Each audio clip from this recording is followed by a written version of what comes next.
In this video, I'm going to show you how I plan, organize, and structure my content so that I can be consistent over a longer period of time. And I also apply the same strategies to my content consistency as I do to my habit behaviors.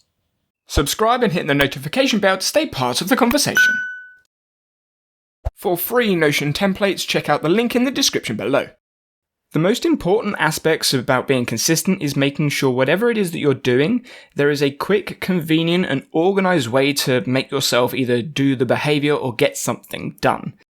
In this specific case, I'm going to create YouTube as an example, but the process works for every single thing that I do consistently. The first thing about creating consistent content is you need ideas. You need different topics of things to talk about. And if you sit down and go, right, I'm going to think of ideas, typically I really struggle with that because I have to force myself to be creative. Creativity isn't something you can really force. It just tends to happen. So what I've done in my space is I've given the opportunity for it to be quick and convenient to add different ideas. So I can either go into my YouTube dashboard and add a quick idea, or I can do it straight from my home dashboard. This means that I can be creative and think about something that's completely outside of the box, but I could relate it to YouTube, and then I can just quickly and conveniently add it to where it needs to go. So once I have a long list of ideas, or it's actually time for me to plan out that idea and process it, I then want to turn it into a project. So I'm changing this idea, this creative thought, into an actionable project or actionable task.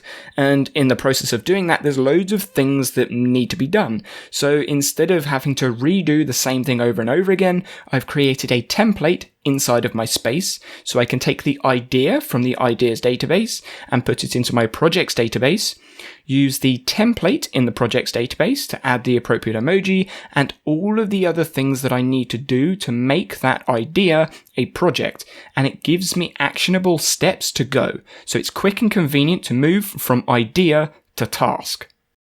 Once it's been turned into a project and there are actionable tasks associated with that project, I then need to give myself some accountability to actually get that thing done. And the accountability that I give myself is a due date. Now for YouTube videos, that's quite easy. I can just add a due date to the video.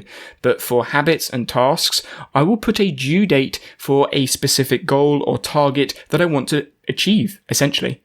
But specifically for habits and goals and things like that don't have a due date, I will make sure that the target is do this thing and make sure it's quick and convenient at the time. With these higher projects, I have loads of tasks that are associated with the project. So in this case, I can quickly drag all of those actionable tasks into the task database, and I have all of these subtasks inside of those tasks already set because of the template, which again makes it quick and convenient to turn it from a project to a due date project that requires actionable tasks. And I don't have to think about what tasks I need to do because it's already mapped out. All of those things that are routine and that are templates are already done for me. You can probably tell by now, but anything that is a repeated process, I create a template for and have routines for to reduce as much friction as possible. Now, once I've added in those tasks to that task database, it's already going to add that date into my calendar, which means as I scroll down, again, reduced friction because the page is organized. I can go from projects to tasks. I don't have to go anywhere else. It is right there at my fingertips. And I can go down and I can see, okay, that's the project. Because I don't want to have to search through all of these tasks, I can see they're the tasks related to the project I've just made.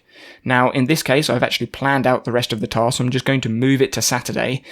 But then once I've moved them over, I can then batch my tasks. And again, this is being organized ahead of time. So I know if I want to get lots of things done, I'm going to batch tasks that are similar together. So I'm going to batch all of the research tasks together, the script tasks together, the recording tasks together.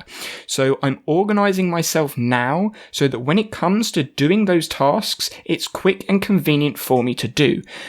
The quick and convenient aspect comes by actually doing those tasks. So when I'm researching tasks, I will have morning fame up. And if I have morning fame up, I might as well research all 3 videos at the same time, rather than going morning fame and then doing the rest of the video, because then I'd have to go on a different software, maybe change computer, change screen, but doing all of those tasks together and batching those tasks together mean that I can stay in the same place and do all of those tasks. Now, once I've batched all of those tasks in that task database, again, because it's all organized, quick, and convenient, the way my system works is I don't have to do anything now.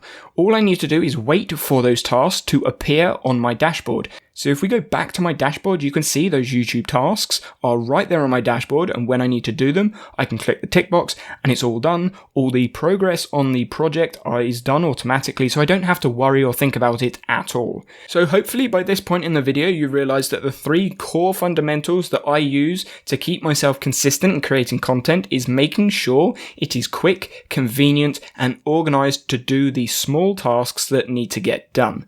If you're interested to learn more about Notion, make sure you check out this video over here, and I'll see you there.